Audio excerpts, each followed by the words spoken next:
This conference will now be recorded. So name few out-of-the-box activities that are used in your project. So this kind of questions they can ask. So very frequently used activities we just need to recollect and tell immediately. Okay. So in general, if you have a real-time exposure, you may tell at least few. Okay. So I will tell you what are the things that we need to remember. So first of all, yeah, PX retrieve report data. So this is one of the very frequently used for calling the report definition. So rule dash obj dash report dash definition dot px retrieve report data. So in general, we will call this activity and we will specify the input parameters which report it we need to call. Okay. So in general, to call the report definition, we will call this. So go to technical activity.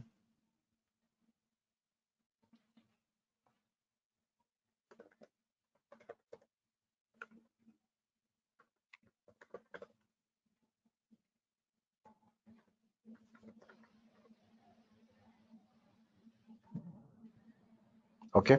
So here we just specify this so that I specify the call method.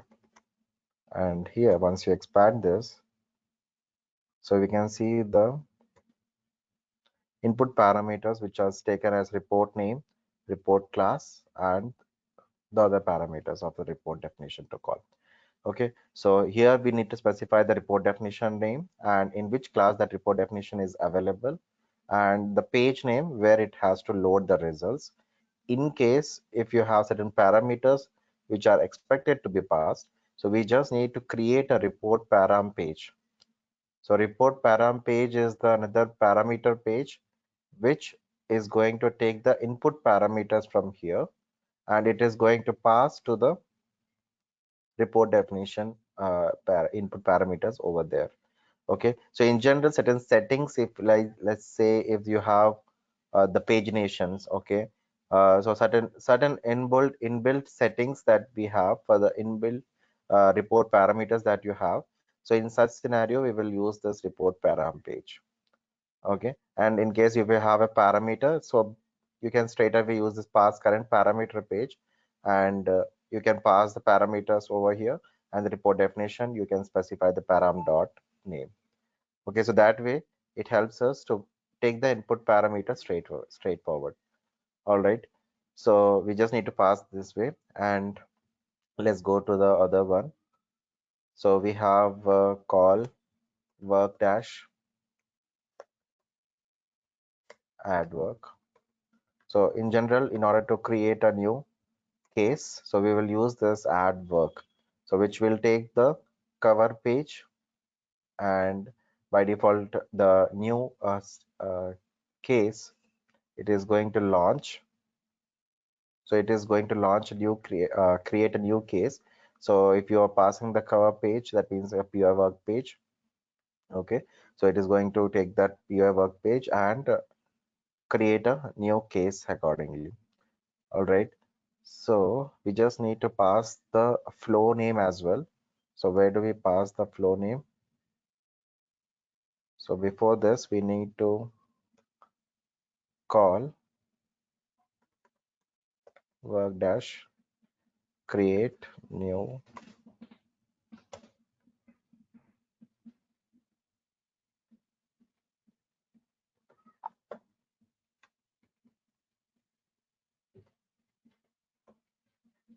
create work page. Okay, so using this, we will specify the flow name. Okay, so here we just need to specify the flow name, just like py start case. Okay, so that we specify the class name which it has to call the flow that we are calling. So which flow it belongs to, this flow that belongs to which class. So we need to specify the class name so that it is going to invoke this class, and then immediately we will call this work dash dot add work, and it is going to create a new case, and at last we need to call the commit. So remember, this is one more question that could be asked. In order to create a case in Pega, what is that we need to do it? So remember the three steps: work dash dot create work page, work dash dot add work, and commit. So these three methods we need to call in order to create a case via activities. So via activity, if in case we want to create a new work or create a new case, in such scenario, we just need to call these three in the sequence itself. Of course, we can do property set before doing the commit. So after adding the work, we can call property set to set certain parameters, and then we will have a commit. Okay, obj save and then followed by commit. All right. So this way we are going to have a case created. So create work page and add work also few of the out of the box activities. And in general, we will use out of the box activity such as add work object party, which is available in work dash dot add work object party. Okay, so in order to add a new work party, so we just need to use this, and you can see the party role, party class, party model. Model is representing the data transform. All right, so party role is like data dash party dash if you are having a person, or there are multiple party roles available.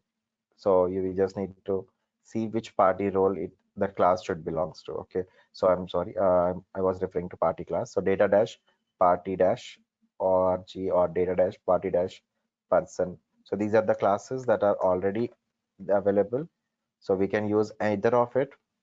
So which party that we are creating. So this is about that.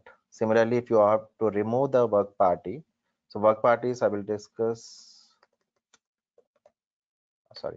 So as per the interview questions, so add work object party is for adding a new work party, and remove work object party is for removing the work party from the case.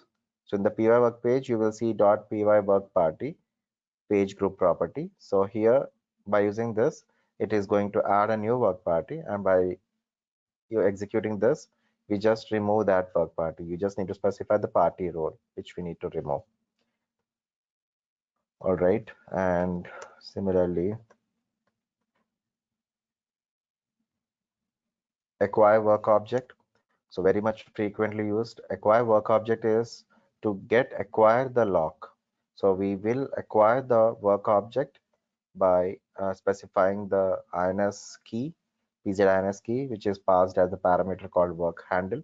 So you just need to pass the PZINS key of the py work page over here. Okay, so it is going to acquire the lock. All right, so this after executing this step, we can do some operation on top of it. Okay, and similarly, release.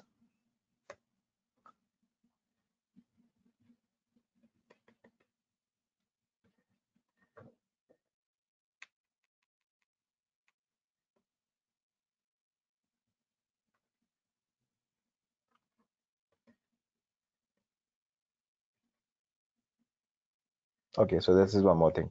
Resume flow. So we can use this resume flow whenever we are in a process flow or in a flow.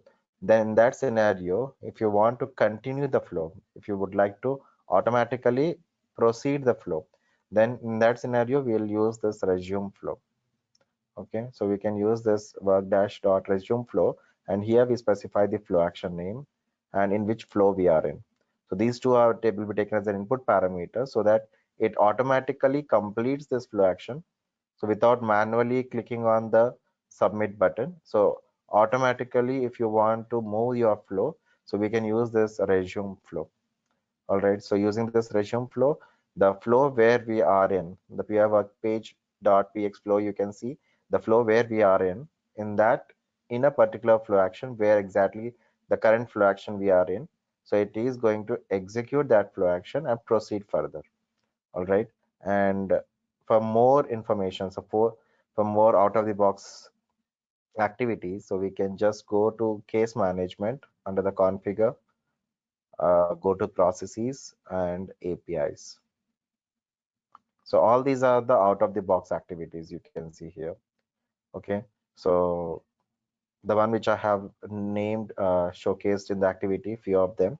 At least remember those. Those are very frequently used. And on top of it, you can, if you can remember, you can remember these as well. Okay, so these are some of the activities. Okay, all right, you can use the set ticket if in case you know the concept of ticketing, then remember the set ticket. Okay, so you can drive the next question based on what you know. Okay, so if you know about set ticket, so why in what scenario we are going to use it, then in that scenario, then you can say this set ticketing. Okay, so this activity we can call it out. Okay, whereas start flow will call another flow. Update status, very frequently used. So to update the status of the work object, we will use this update status. So we can say that as well. All right. All right then.